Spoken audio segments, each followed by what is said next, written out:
اور ہماری foreign policy کی کمزوری تھی. ایک وہ زمانہ تھا, آپ کو میں اس لیے بات یہ کہہ رہا ہوں کہ آپ نے 2 جنگیں لڑی, 65 کی وار ہوئی, 71 کی وار ہوئی.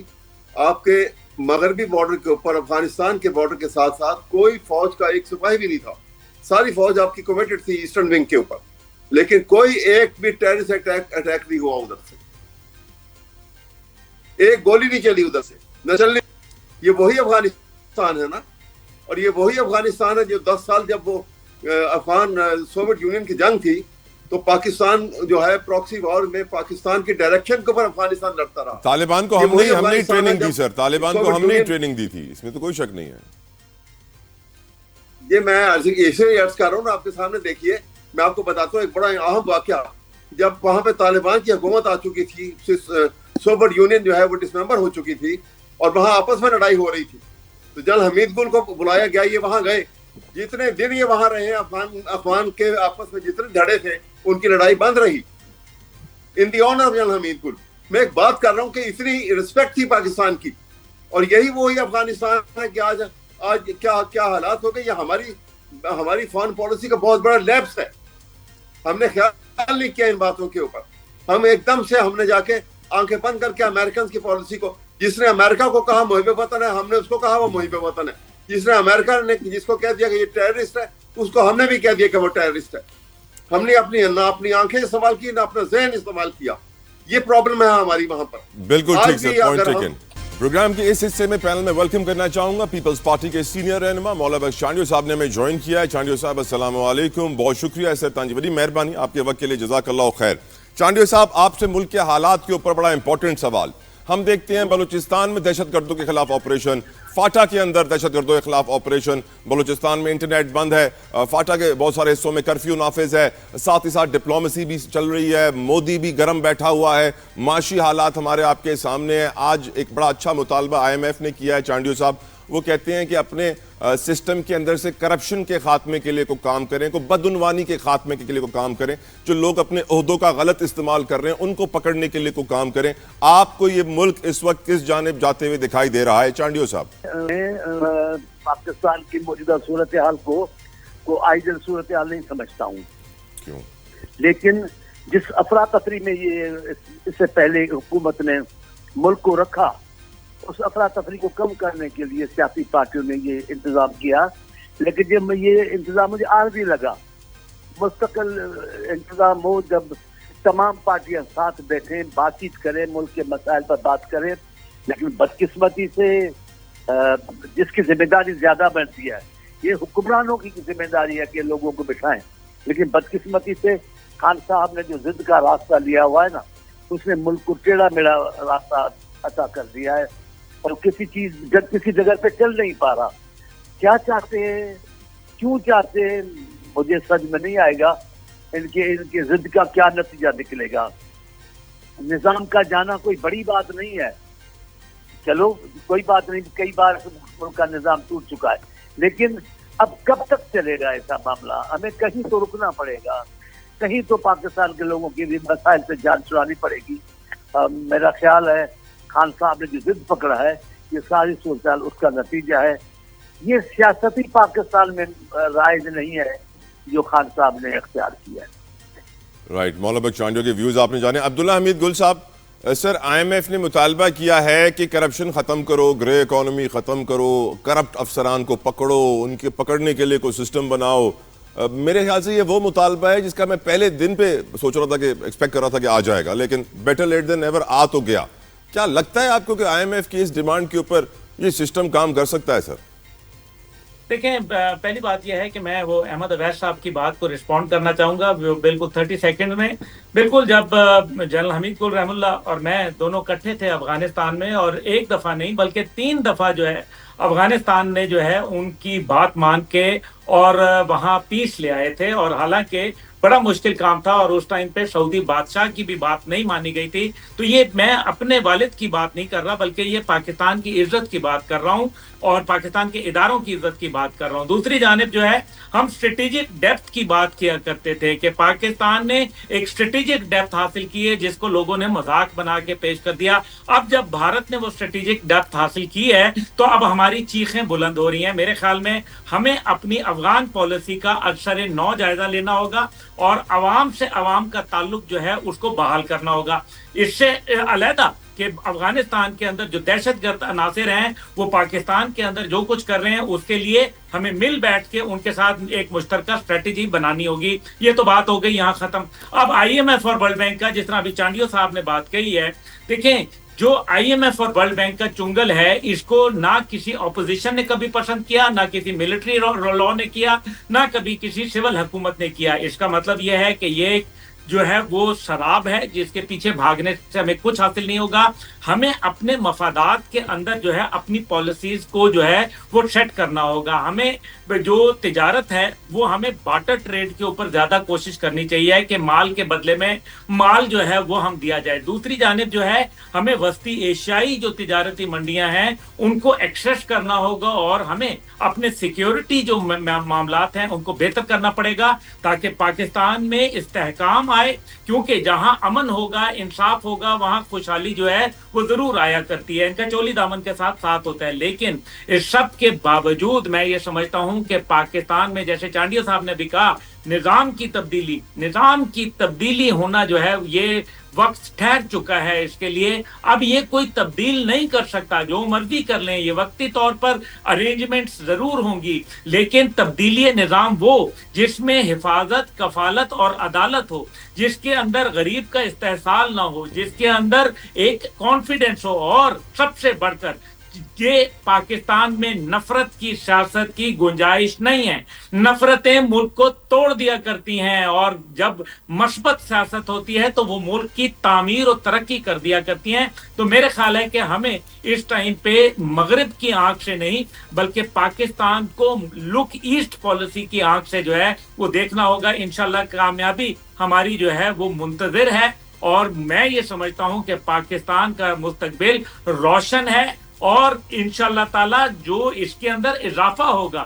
لیکن ہمیں اپنی تعین دہی کرنا ہے. جیسے احمد عویس صاحب نے بلوچستان کی حکومت کے حوالے سے بات کی, بلوچستان کے اندر ایک فیلڈ حکومت ہے, لیٹس ایکسیپٹ اٹ. ہم بلوچستان میں جب تک فیلڈ حکومت کے ساتھ چلیں گے تو نتیجہ سوائے شہادتوں کے اور کچھ نہیں نکلے گا. ایک اور آخری سوال عبداللہ حمید گل صاحب آپ سے پوچھنا چاہتا ہوں. فیلڈ مارشل صاحب کی کامیابیاں ہم جانتے ہیں لاتعداد ہیں. بھارت کو جس طرح منہ توڑ ہم نے جواب دیا تاریخ میں ہمیشہ یاد رکھا جائے گا. آنے والے وقت میں آپ فیلڈ مارشل صاحب کے لیے کیا مزید چیلنجز دیکھ رہے ہیں؟ میں سوال اس لیے پوچھ رہا ہوں کیونکہ آلریڈی انہوں نے اپنا بینچ مارک اتنا اوپر رکھا ہوا ہے. جس طریقے سے وہ اس وقت ڈپلومیسی کے میدان ہو, جنگ کا میدان ہو, ہر میدان میں کامیابی سمیٹ رہے ہیں. آنے والے وقت میں بھی ان کو اسی طریقے سے اپنی کامیابی کے گراف کو اوپر لے کے جانا ہے. کیا آنے والا وقت چیلنجنگ ٹائم ثابت ہوگا ان کے لیے؟ دیکھیں مقبوضہ کشمیر سے ابھی ایک وقت میرے پاس آیا ہوا تھا, نام میں نہیں بتاتا, بہت بڑے لوگ تھے اور وہ یہ کہنے لگے کہ ہم فیلڈ مارشل صاحب کے عشق میں مبتلا ہیں اور اگر یہ بنیاد مرصوص جو ہے یہ طویل ہوتا تو ہم پورا کشمیر جو تھا وہ پاک فوج کے ساتھ کھڑا ہو جاتا. لوگوں کی ہوپ آئی ہیں, لوگوں کو ایک مسیحا ملا ہے. آپ دیکھیں کہ کس طرح سے ہماری ڈپلومیٹک ایفرٹس جو ہیں اس کے اندر آپ کو واضح وہ چیز نظر آ رہی ہے. حالانکہ 2021 کے بعد پاکستان کے جو اسٹریٹجک انٹرسٹ تھے امریکہ کے ساتھ وہ ختم ہو گئے تھے اور ہم بالکل بے یار و مددگار کھڑے تھے. آج انڈیا کی چیخیں نکل رہی ہیں, آج دنیا کے اندر عزت مل رہی ہے, ہمیں جنگ میں فتح اللہ تعالیٰ نے دی. ہم جو ہے وہ SIFC کا قیام کر رہے ہیں, ہم جو ہے گرین انیشیٹو کی باتیں کر رہے ہیں, ہم جو ہے وہ ملک کو تعمیر و ترقی دہشت گردی کے خلاف جو ہے نبرد آزمائے ہیں. فیلڈ مارشل صاحب سے unexpected can be expected from him. یاد رکھیے جو آپ امید نہیں کرتے وہ فیلڈ مارشل صاحب سے, اور ٹرمپ جو ہیں وہ ایسے نہیں عزت کرتے, بہادر لوگوں کی عزت کرتے ہیں. یہی وجہ ہے کہ انہوں نے فیلڈ مارشل صاحب کے لیے جو ہے وہ آپ نے دیکھا کہ فقید المثال جس طرح سے ایک بالکل انپریسیڈنٹڈ ملاقات تھی اور اس کے بعد پھر جس طریقے سے سینٹ کام میں جس طریقے سے عزت افزائی ہوئی اور پھر پاکستان میں نیٹو کی کانفرنس کا ہونا سینٹ کام کمانڈرز کے لیے میرے خیال میں یہ اعزاز کی بات ہے. میں یہ سمجھتا ہوں کہ چیلنجز ان کے لیے ضرور ہوں گے کیونکہ وہ دشمن کے اس ایجنڈے کو ناکام کرنے کے لیے جو ہے وہ میرے خیال میں انہوں نے کمر کس لی ہے جس کے تحت وہ ڈی اسٹیبلائز